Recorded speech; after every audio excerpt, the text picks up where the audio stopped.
할렐루야. 이른 새벽부터 기도의 자리에 나오신 여러분 모두를 환영하고 축복합니다. 오늘은 이사야 24장의 말씀으로 여러분과 은혜 나누기를 원합니다.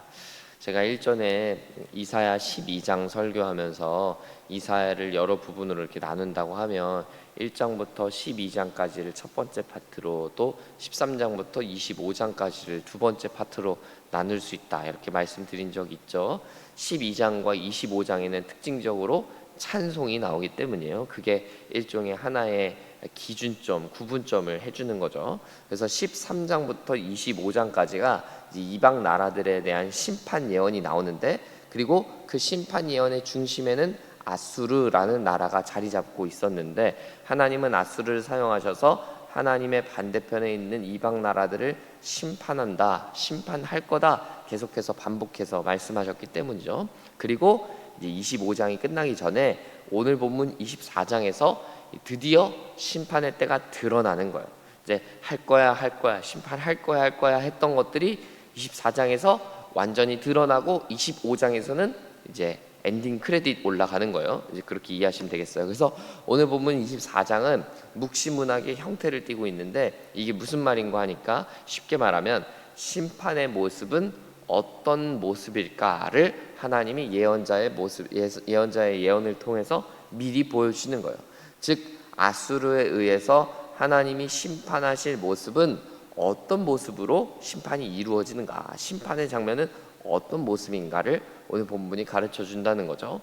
그래서 우리는 오늘 본문을 통해서 하나님의 심판이 얼마나 무서운 것인지를 또 알 수 있고, 또 동시에 우리의 삶의 모습에서 심판은 어떤 모습으로 드러나는가를 함께 알아보려고 합니다. 가장 먼저 오늘 본문 2절을 보시면요, 백성과 제사장이 같아지고 종과 주인이 같아지고 돈 빌려주는 사람하고 갚는 사람하고 다 같아진다, 이런 얘기가 나오죠. 여러분, 이게 무슨 얘기일까요? 나라 전체가 완전히 뒤흔들려서 이전에 지어두었던 경계가 무의미해진다는 거예요. 경계 지어놓은 것이 다 무너진다는 얘기예요. 내가 열심히 일하여서 벌고 또 모아둔 재산이 다 무의미해진다는 거예요. 아수르가 다 빼앗아 갈 거기 때문이죠. 내가 열심히 일하여서 이루어 놓은 성과도, 때로는 쌓아놓은 지식도 다 무의미해진다는 거예요. 왜요? 아수르가 다 무너뜨릴 것이기 때문이에요. 모든 기반이 흔들리면요, 사회에 있는 모든 구분 지어놓은 거는 무의미해집니다. 여러분, 우리 한반도에 공산주의가 들어왔을 때를 생각하면 딱 이런 모습이 맞아요. 공산주의자들이 들어와서 한 게 뭘까요, 여러분? 그들은 가진 사람들의 것을 다 빼앗아가는 일을 먼저 했어요. 우리는 공산주의, 사회주의 이런 거 하면요, 뭐 생각해요? 공평하게 나눠준다, 이런 생각을 하는데, 여러분, 공평하게 나눠준다는 이야기는, 그 약속은 지켜지지 않는 약속일 뿐만 아니라, 공산주의는 일단 뭐부터 하고 시작해요? 빼앗고 시작하는 거예요. 이전에 지어놓았던 경계들을 다 무너뜨리고 흔들어 놓은 다음에 시작하는 거예요. 재산을 가진 사람들의 것들을 다 빼앗고, 그리고 특별히 지식 갖고 있었던 사람들은 어떻게 됐어요? 다 죽었어요. 여러분, 지식은 경계 지어 놓는 거예요. 내가 하나의 무언가 지식을 쌓아서 다른 지식층의 위치에 올라갈 수 있는 거잖아요. 그래서 공산주의자들이 한반도에 들어와서 가장 한 것들 중에 먼저가 뭐예요? 기독교계 목사들 죽이고, 교수를 포함한 모든 지식층들, 식자층들, 그 사람들의 무덤이 그냥 언덕을 이룰 정도로 무덤을 이뤘다고 하잖아요. 다 처단해서 무지한 수준으로 맞추는 거예요. 다 동등하게, 다 지식 수준도 다 낮춰서 하향평준화하는 거죠. 다스리기 편하도록. 이게 딱 오늘 본문 2절에 나오는 얘기예요. 저는 백성과 제사장 수준이 같아져요. 여러분, 제사장은 나름대로 식자층이에요. 제사장은 그 나름대로 그 권위가 있었던 사람들 층이죠. 근데 일반 서민들, 평민들하고 다 똑같은 수준으로 만드는 거예요. 재산을 가진 사람들, 가지지 못한 사람들 다 수준을 평등하게 만들어요. 돈을 빌려주는 사람이 있었고 받는 사람이 있었는데 다 똑같이 만들어요. 야, 네가 뭐 가지면 얼마나 가졌어? 다 내놔. 다 똑같아져. 그래서 공산주의가 뿌리내린 북한의 모습이 다 저렇게 된 거예요. 똑같아진다는 게, 공평해진다는 게 실제로는 절대 그렇지 않은 거죠. 하나님은 아수를 통해서 그런 모습을 우리의 삶 가운데 이루어 주실 거다. 오늘 본문 2절이 말씀해 주는 거죠.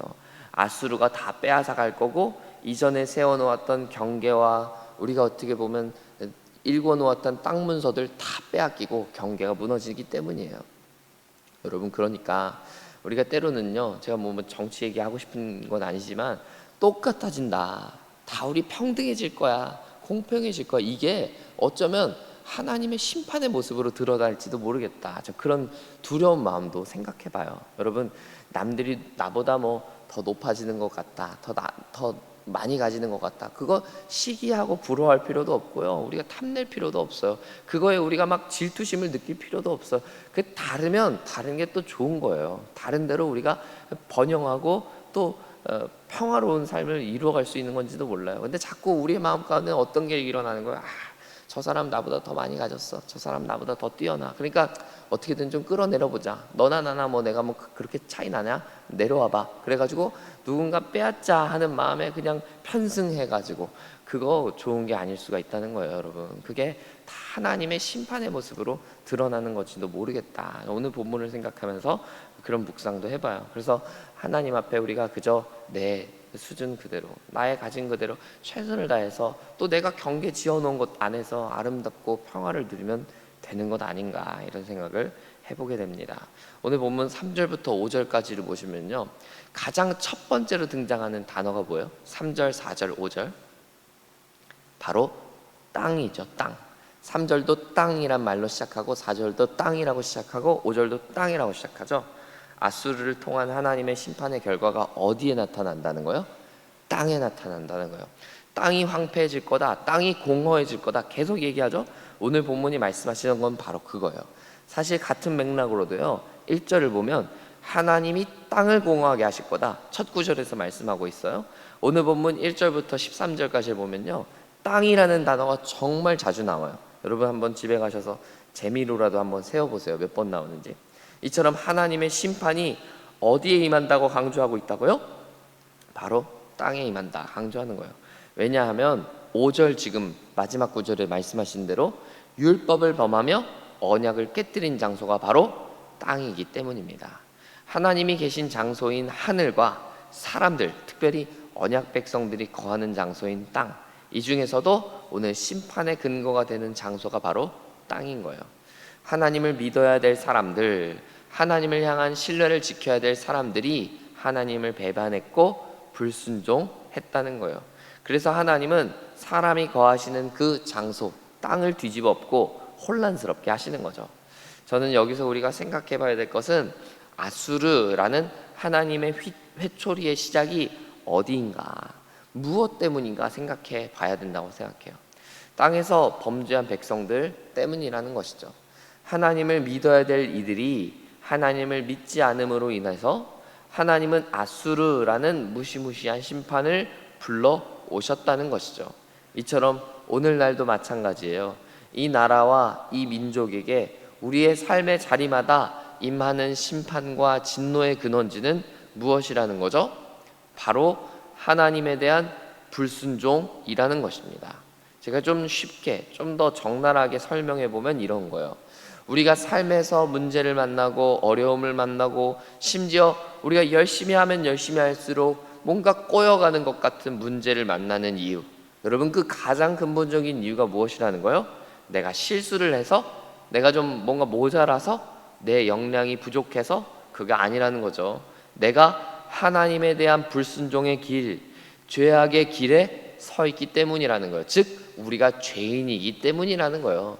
여러분, 우리 인생의 모든 문제들의 첫 번째 시작은요, 죄에 있는 거예요. 죄 때문에 고통스러운 거예요. 죄 때문에 아픈 거예요. 그게 가장 근본적인 원인이에요. 죄 때문에. 우리 인생의 문제들을 첫 번째로 그 죄 문제에서 찾아야 되는 이유가 바로 여기 있다는 거예요. 사랑하는 여러분, 하나님은 이 땅에 관심을 갖고 계십니다. 즉 저와 여러분이 살아가고 있는 이 땅에 관심을 두고 계시다는 거예요. 그러므로 우리는 우리의 삶의 자리, 우리의 삶의 환경을 돌아보아야 할 것입니다. 나의 삶에 하나님이 기뻐하지 않으시는 죄의 모습이 남아있는 건 아닌가, 하나님의 뜻과 반대대로 가고 있는 것은 아닌가, 늘 겸허하게 돌아봐야 한다는 것이죠. 그렇지 않으면요, 우리의 삶의 결국은 기쁨이 다 그치고 말 것입니다. 7절부터 9절까지는 그 이야기를 하고 있죠.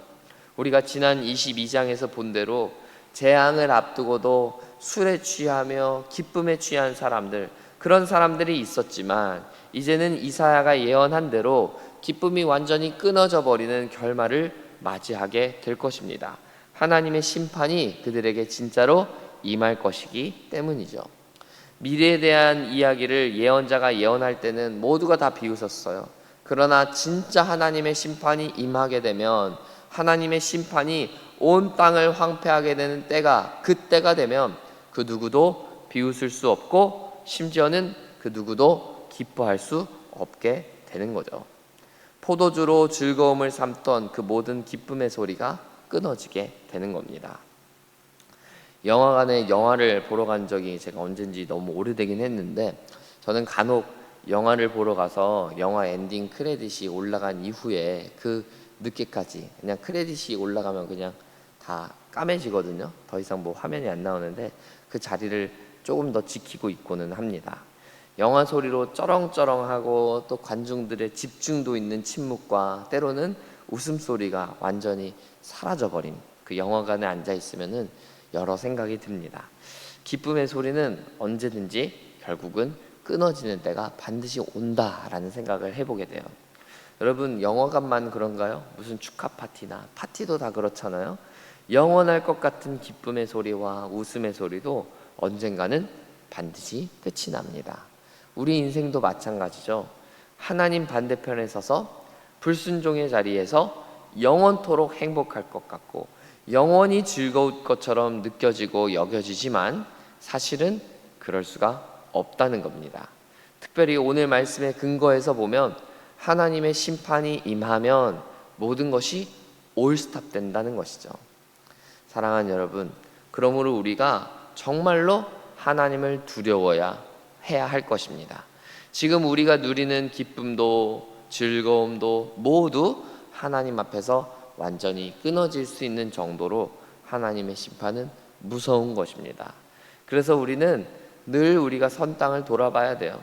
지금 당장은 기쁨과 즐거움이 넘치는 것 같고 술자리가 있는 것 같고 그렇다 할지라도 내가 지금 올바른 땅에 서 있는 건가? 내가 지금 마땅한 걸 기뻐하고 있는가? 내가 올바른 자세로 서 있는가? 돌아봐야 되는 거예요. 그렇지 않으면 여러분, 우리의 기쁨의 잔치, 즐거움의 잔치는 언젠가 너무나 적나라하게, 또 어떻게 보면 파격적으로 끊어질 수 있기 때문입니다. 여러분, 우리가 계속해서 돌아보고 돌이킬 수 있어야 되겠습니다. 이러한 경계심이, 이러한 겸손함이 하나님이 우리에게 원하시는 뜻일 거예요.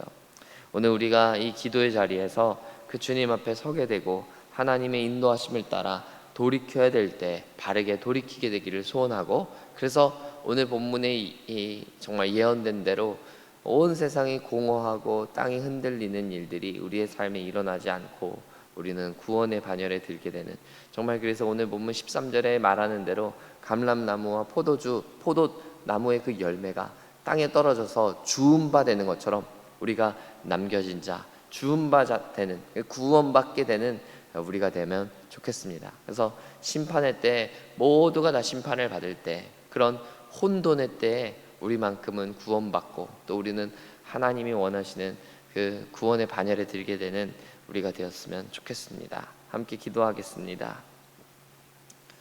하나님 아버지, 우리가 지금도 누리고 있는 기쁨과 즐거움이 언젠가 하나님 앞에 끊어지게 될 날이 올 것인데, 하나님, 그때 우리의 기쁨과 즐거움이 정말 완전히 박살나서 하나님 앞에 심판의 자리에 서게 되는 우리가 아니라 하나님 앞에 그 심판의 때가 곧 구원의 때다 고백하며 구원 얻게 되는 우리가 되기를 소원합니다. 주님, 우리를 그렇게 붙들어 주셔서 우리가 서고 있는 이 땅의 자리, 우리의 삶의 자리가 어떠한 모습으로 하나님 앞에 서고 있는가, 하나님 앞에 내가 어떻게 서 있는가를 되돌아보며 또 돌이키게 되는 우리가 될 수 있도록 은혜를 베풀어 주시옵소서. 하나님, 땅을 완전히 뒤흔드실 때가 곧 올 것이고 또 심판의 때가 우리에게 어쩌면 이미 임한지도 모르겠는데, 하나님, 이러한 때 우리가 분별하고 또 정신을 차려서 하나님께 기쁨이 되고 하나님 앞에 온전한 구원의 반열에 들게 되는 남는 자들 다 될 수 있도록 주께서 복을 더하여 주옵소서. 예수님 이름으로 기도합니다. 아멘.